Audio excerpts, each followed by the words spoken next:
Assalamualaikum warahmatullahi wabarakatuh, Pak Ustadz. Pak Ustadz Muladi Mugeni. Ini saya udah dengar namanya sudah lama nih Pak Ustadz, dan alhamdulillah kali ini bisa kami hadirkan di KBRI Bratislava, khususnya di Slovakia ini. Pak Ustadz, mungkin kita bisa berbagi pengalaman, berbagi informasi dengan teman-teman masyarakat Indonesia ya, di Slovakia maupun di Indonesia, tentang apa nih kegiatan-kegiatan Pak Ustadz selama berada di sini.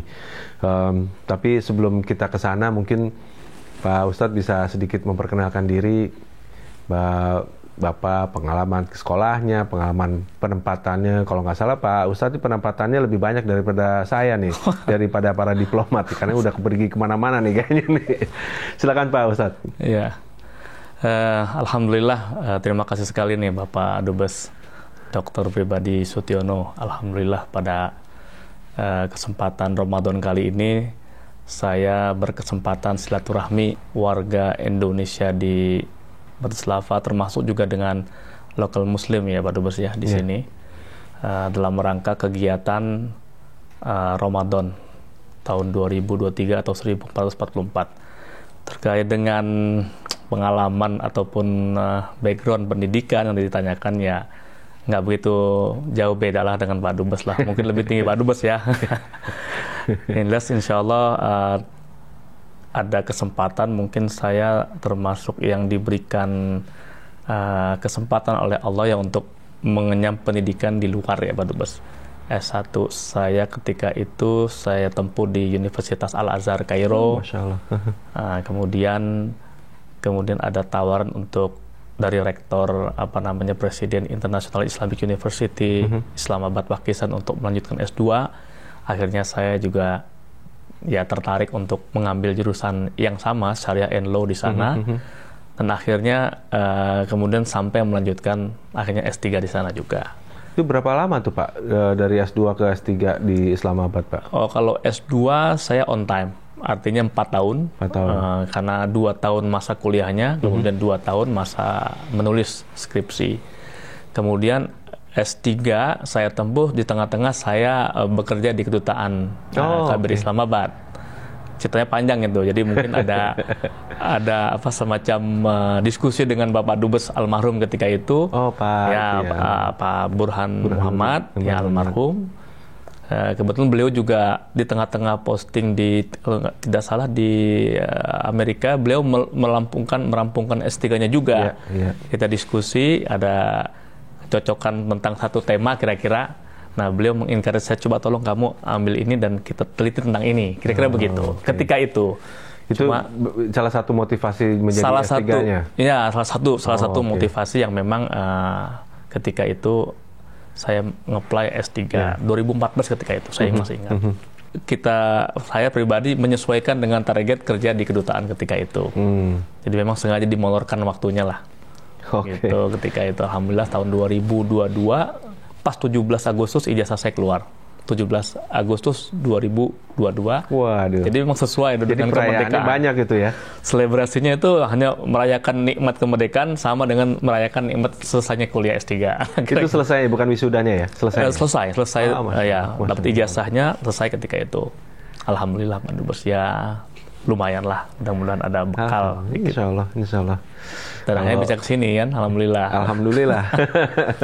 Ya kalau kita lihat namanya sekolah itu kan nggak pernah rugi Pak ya. Betul. Selalu untung Pak. Artinya kalau kita nanti bicara lagi lebih dalam, tentunya ada dasarnya kenapa kita harus sekolah lagi.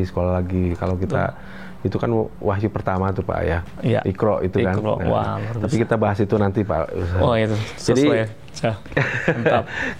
kapan tiba di Bratislava nih Pak Ustadz? Dan kenapa nih kok jadi bisa nih?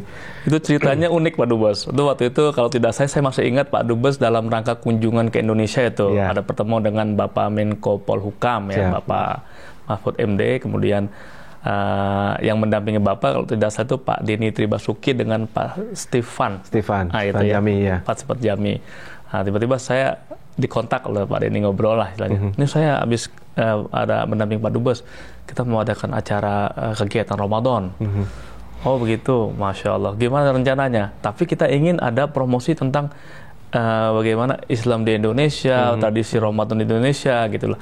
Nah sebetulnya tema-tema itu juga sebetulnya menjadi concern saya selama ini ketika di luar ya Pak Dubesnya. Jadi ada semacam kecocokan tema. Ya akhirnya ya kenapa tidak kan begitu ketika itu alhamdulillah. Dan saya tiba di sini pada tanggal 9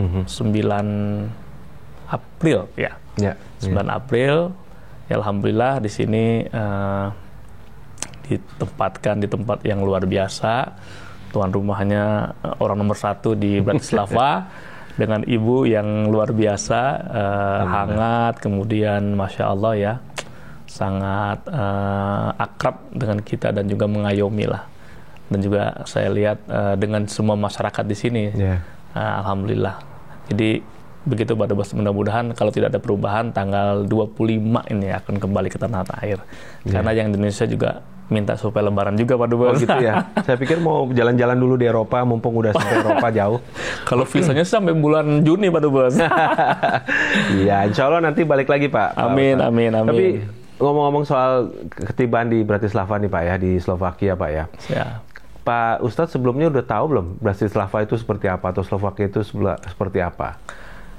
Jujur secara pribadi memang belum terlalu familiar ya nama Bratislava. Tetapi begitu ada istilahnya niat ke sini ya pastilah kita browsing, lihat. Browsing pertama itu ya saya melihat podcastnya KBRI Bratislava yang sudah mendunia kan begitu. Jadi saya sudah mengikuti betul. Podcast ini sangat bermanfaat, jadi sangat informatif. Jadi membantu sekali untuk mengenal bagaimana kondisi Bratislava, Slovakia secara umum, masyarakatnya, tentang bagaimana kondisi khususnya Muslim di sini, peraturan dan sebagainya itu sudah saya ketahui sedikit banyak dari antara lain podcast yang dipersembahkan oleh KBRI Bratislava ini Pak Dubes. Kalau tentang sejarah panjangnya mungkin saya juga belum terlalu mengetahui. Tapi ya, dengan kehidupan apa namanya sebelum kita nanti saya tanya mengenai bagaimana kesannya selama di sini, tapi bagaimana pandangan Pak Ustadz ketika mengetahui tentang kehidupan Muslim di sini Pak? Terutama dengan adanya peraturan-peraturan yang mungkin apa namanya mungkin tidak terlalu leluasa bagi pemeluk agama Islam dan juga beberapa minoritas lain untuk melakukan ibadahnya di sini. Gimana Pak? Dari pertemuan kemarin, alhamdulillah saya mendapat satu insight ya Pak Dubes ketika buka puasa yang dilaksanakan atas undangan dari Islamic Center Cordoba itu, yang Bapak Dubes juga diundang dengan beberapa Dubes yang lain. Jadi kami sempat berbicara dengan para pastor, kemudian juga dosen profesor teologi. Jadi memang mereka juga ketika kita perkenalkan, karena mereka nanya kan, kamu dari mana? Dari Indonesia. Oh Indonesia ya, berapa jumlah produknya? Saya sampaikan begini. Sampai pada satu diskusi bahwa kami di Indonesia itu memiliki beberapa agama yang direkognize oleh pemerintah. Semua diberikan kebebasan untuk menjalankan ritual sesuai dengan keyakinan masing-masing. Tetapi satu hal yang penting pula bahwa negara kami bukan negara agama. Artinya tidak ada satu agama yang menjadi agama resmi dalam konteks menjalankan satu negara di Indonesia secara konstitusi. Nah mereka itu takjub itu baik itu yang priestnya itu pastor ataupun profesor yang mengaku mengajar pastor tersebut gitu loh. Bahkan mereka sangat eager untuk bertukar korespondensi, kita email-emailan, bahkan beliau sampaikan, tolong sampaikan ini kepada generasi muda kami, masyarakat yang saya ajar, mahasiswa, bahwa negara kamu itu dengan populasi muslim terbesar, kemudian juga merekognisi semua agama ataupun yang mayoritas yang ada di sana, dan tetapi negara tidak bukan negara agama satu pun yang menjadi pegangan. Tapi ada nggak pertanyaan mengenai bahwa kenyataan bahwa di Indonesia itu kan ada Kementerian Agama. Iya. Karena saya beberapa waktu yang lalu tuh pernah tanya, kamu bukan negara agama tapi kenapa punya Kementerian Agama gitu? Iya.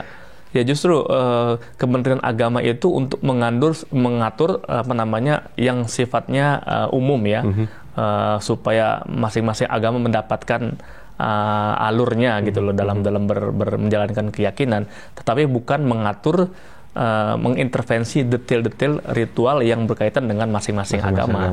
Begitu loh. Jadi uniknya kita seperti itu, bukan negara agama, tetapi juga bukan agama yang menolak agama.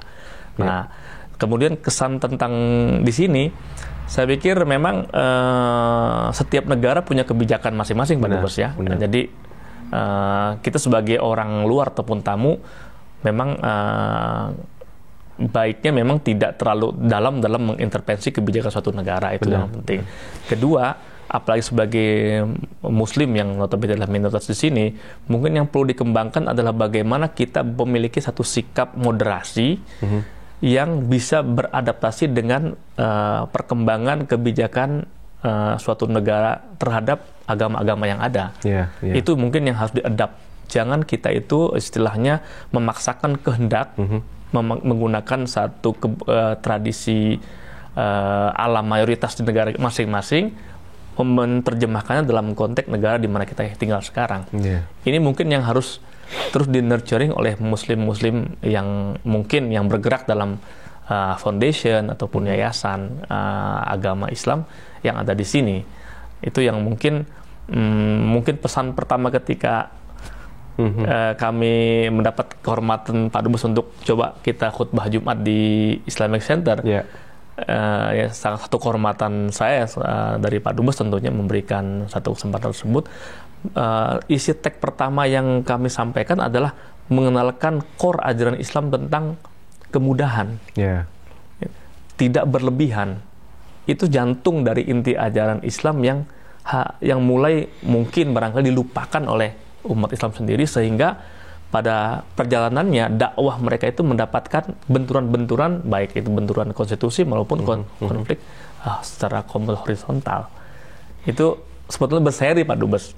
Sebetulnya itu awal, core dulu. Nanti ada beberapa sebetulnya ya. Jadi maksudnya nanti jadi kita perpanjang ya Pak Ustaz di sini. Ya artinya perpanjang. Artinya atau kembali lagi nanti ke sini lagi, insya Allah. Satu kehormatan, ya. Tapi memang tidak shortcut gitu.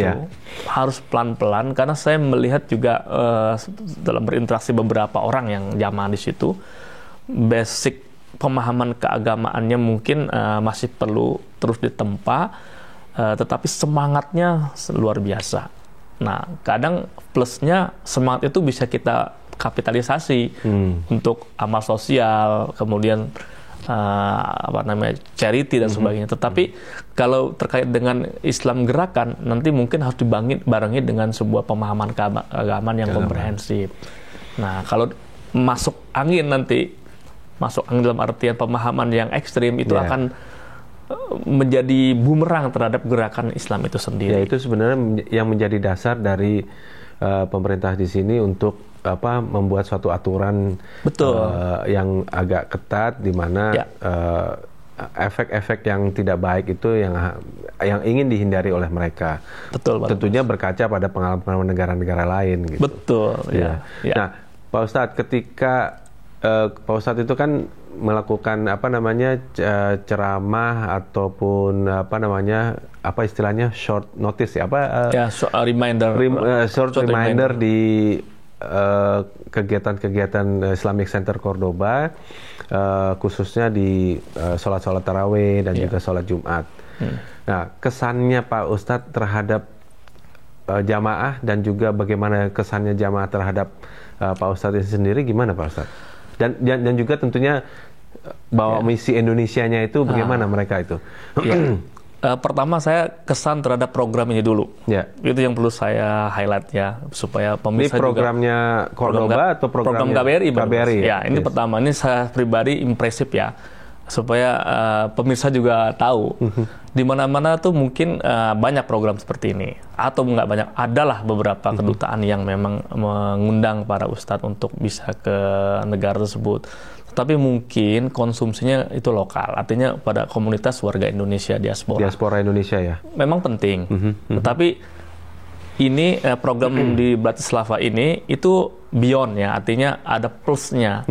Bahwa selain kepada masyarakat Indonesia, kepada keluarga besar KBRI juga ada misi untuk bisa memperkenalkan bagaimana nuansa keislaman di Indonesia, kemudian juga mengkomunikasikan narasi-narasi keagamaan di Indonesia kepada masyarakat lokal. Ini yang luar biasa, saya pikir yang perlu diapresiasi, dan juga barangkali ya kalau ingin meniru pun juga sangat luar biasa, Pak Dubes. Itu sangat baik. Itu kesan saya pertama.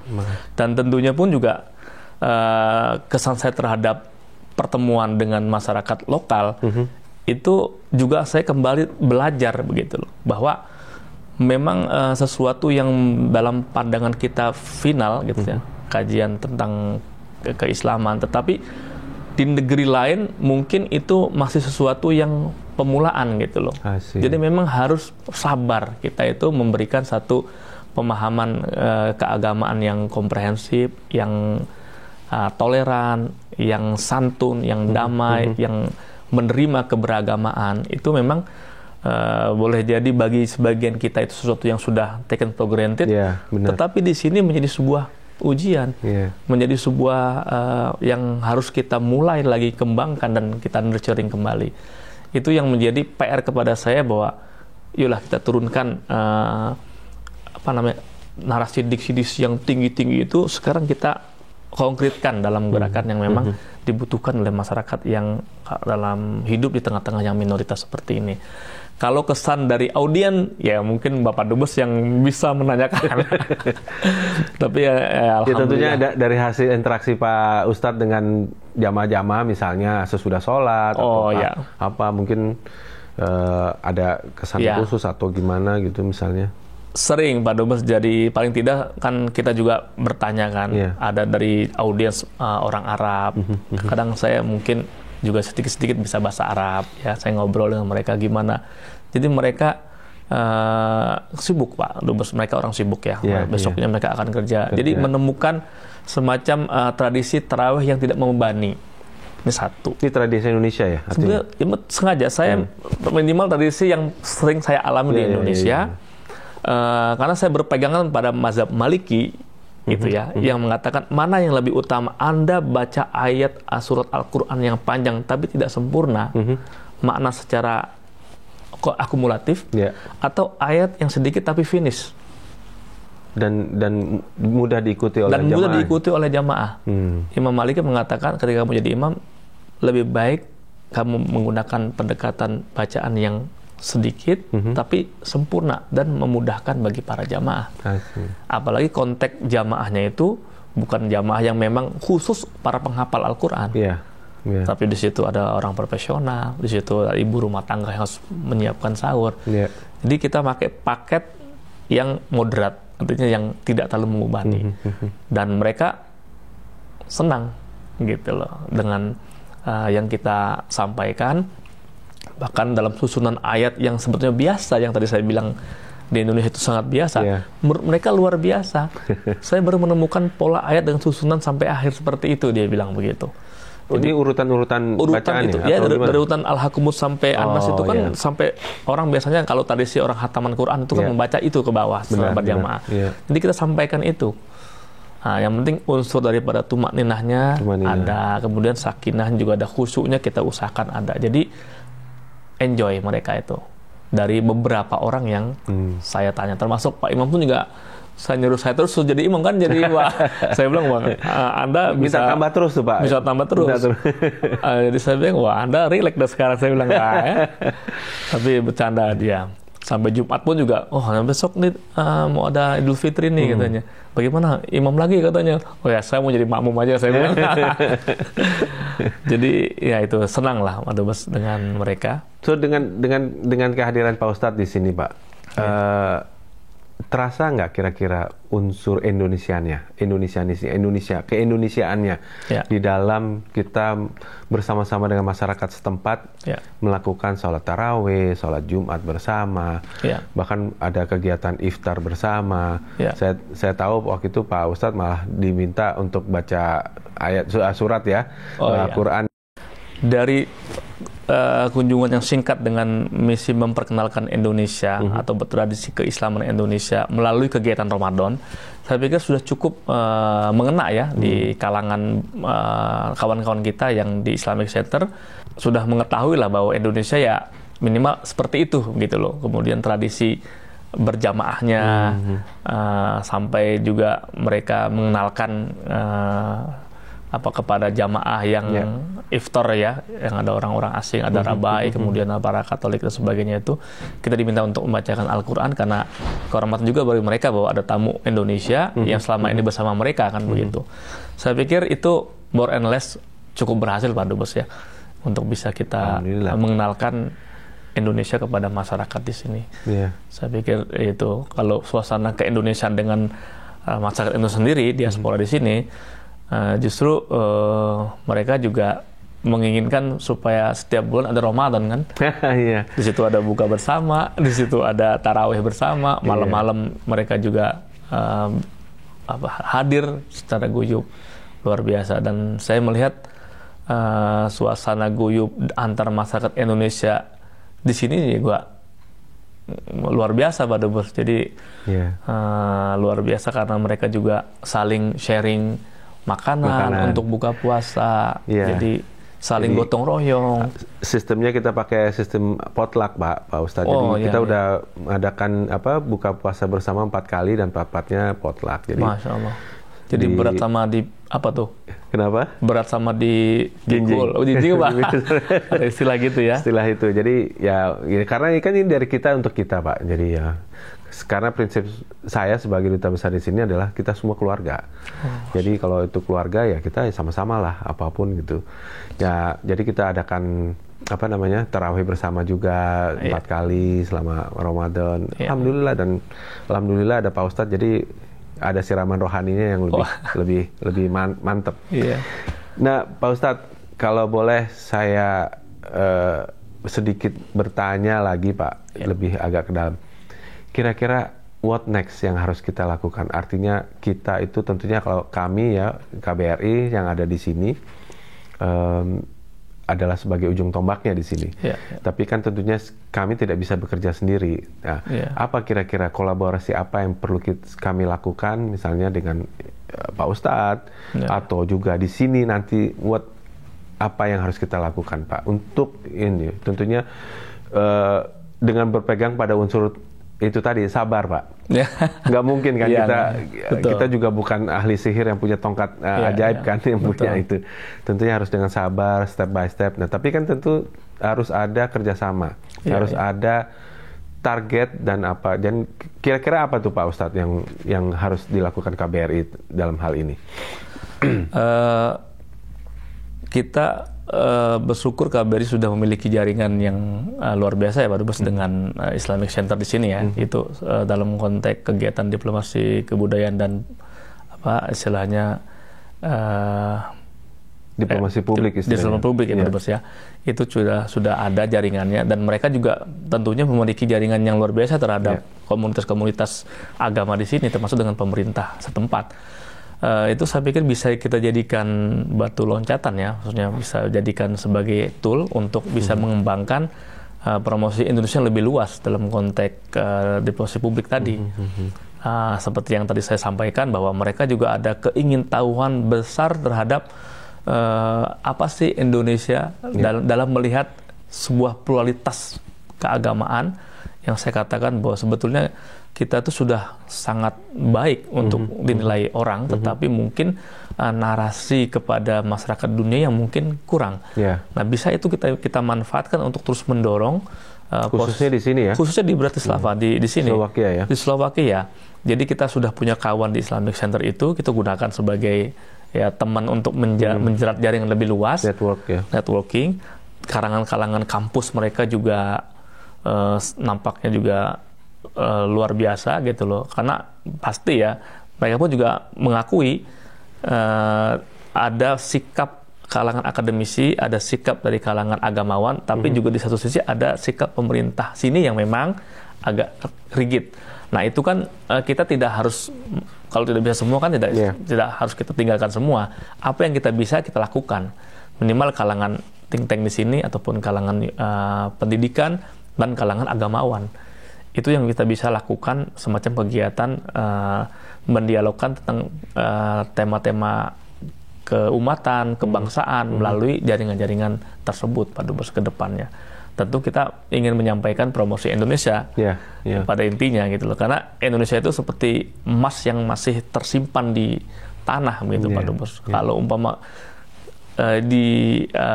dibuka di masyarakat sini mereka kalau tidak pemerintahnya minimalkan masyarakatnya. Kan gerakan sipil juga bisa memberikan sebuah pencerahan. Artinya masyarakat itu bukan hanya masyarakat muslim di sini, tapi justru masyarakat yang lebih luas ya. Betul, masyarakat yang lebih luas, bukan hanya masyarakat muslim.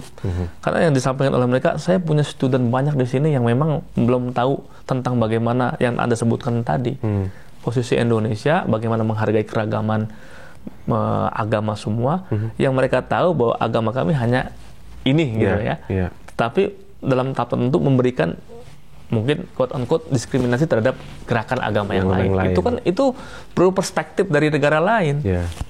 Nah, tetapi tidak bisa juga Indonesia berdiri sendiri hadir tanpa ada dukungan dari pemerintah Indonesia tentunya ya. Dalam hal ini mungkin kedutaan yang memfasilitasi. Nah, itu akan lebih elegan.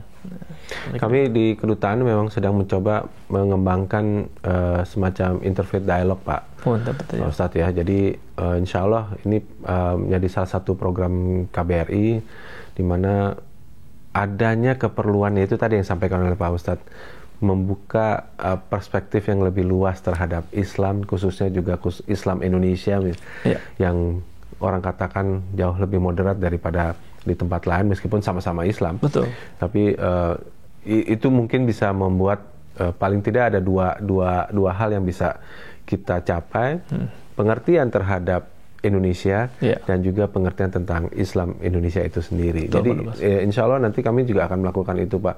Tentunya kami butuh dukungan dari Pak Ustadz tentunya nanti. Apalagi Pak Ustadz tadi bilang sudah punya jaringan, mereka mau kontak-kontakan gitu. Jadi so anytime kalau Pak Ustadz kembali lagi ke sini untuk untuk ngasih ceramah di sekolah-sekolah atau di universitas, kami akan senang sekali kalau bisa membantu Pak Ustadz. Kehormatan Pak Dubes. Baik Pak Ustadz, mungkin itu ya. Kecuali Pak Ustadz ada pesan-pesan khususnya buat orang-orang Indonesia yang ada di sini, Pak Ustadz, Muslim Indonesia atau masyarakat diaspora Indonesia yang lainnya. Insya Allah kita akan melakukan sholat Idul Fitri besok. Besok ya Pak Dubes. Insya Allah tanggal 21 April. Di mana Pak Dubes? Di kedutaan, Pak. Di kedutaan. Di kedutaan kita akan lakukan di kedutaan pukul 9. Dan itu juga sangat dihargai oleh masyarakat Muslim di sini karena tempatnya kita menyediakan juga untuk non-Indonesia, Muslim non-Indonesia. Ini kan yang saya jadi sebut itu kembali untuk menunjukkan public diplomasi kita bahwa kita adalah bangsa yang besar, bangsa yang yang Islamnya bisa menerima semua orang manusia, dan juga ini juga sangat diapresiasi oleh masyarakat Muslim di sini sebenarnya. Karena selama ini kan tempat ibadah yang biasa saya lakukan sholat Jumat itu sempit, Pak. Jadi nggak bisa menampung sekaligus. Jadi kalau kita punya itu kenapa tidak gitu loh. Jadi mungkin ada pesan-pesan apa Pak Ustadz? Silakan. Pesan saya ya kepada masyarakat Indonesia, datang besok untuk sholat Idul Fitri, itu kan yang pertama. Kedua ya jangan sungkan-sungkan untuk datang ke KBRI karena Duta Besar dan stafnya, pengalaman saya dalam beberapa hari luar biasa, sangat hangat, sangat membantu, dan juga tentunya senang untuk bisa berbagi, apalagi dengan masyarakat di Bratislava sini, apa yang bisa kita promosikan, apa yang kita bisa jual kepada masyarakat di sini. Tentu kita semuanya bisa memberikan usulan kepada Bapak Dubes dan juga staf KBRI Islamabad di sini. Itu yang saya rasakan dalam frekuensi kehangatan selama beberapa hari ini, atau mungkin hampir setengah bulan kira-kira. KBRI Bratislava, Pak. KBRI Bratislava, saya sebut apa tadi? Islamabad. Mungkin karena dulu inget, nggak apa-apa Pak. Iya, gitu. Jangan-jangan Islamabad connection baru. Siap. Tapi alhamdulillah, ya KBRI Bratislava. Ya, mudah-mudahan kita bisa silaturahmi besok pada sholat Idul Fitri ya, jam 9 pagi. Dengan juga masyarakat lokal di sini, dari masyarakat Muslim, baik di Bratislava maupun juga yang luar ya Pak Dubes ya, dari non Indonesia, non Slovakia kan maksudnya? Non Slovakia ya pasti. Pokoknya semua masyarakat Muslim yang ada di Slovakia atau di Bratislava khususnya, yang ketika besok ada di sini yang mau bergabung silakan. Masya Allah, luar biasa ini. Kita doakan semoga lancar dan kita dukung terus program-program positif untuk membangun Indonesia dan Islam Indonesia di Bratislava, Slovakia ini. Terima kasih Pak Dubes. Terima kasih Pak Ustadz. Itu tadi wawancara kita dengan Pak Ustadz Muladi Mugeni yang sengaja kita datangkan dari Indonesia. Merupakan suatu program khusus dari KBRI Bratislava dengan tujuan yang tadi juga sudah dijelaskan oleh Pak Ustadz tadi. Mudah-mudahan kita berdoa semoga ini tentunya bermanfaat Pak Ustadz ya. Amin, amin. Dan juga membawa ya itu manfaat bagi banyak semua orang dan juga tentunya membawa kebaikan bagi kita semua. Amin. Terima kasih sekali lagi Pak Ustadz. Sama-sama Pak Dubes. Dan jangan kapok sampai ke Bratislava lagi, insya Allah. Senang jalan-jalan di sini. Dan kaki balik, tapi full alhamdulillah di sini, menyenangkan. Alhamdulillah. Terima kasih Pak Ustadz sekali lagi. Terima kasih dan assalamualaikum warahmatullahi wabarakatuh. Waalaikumsalam warahmatullahi wabarakatuh.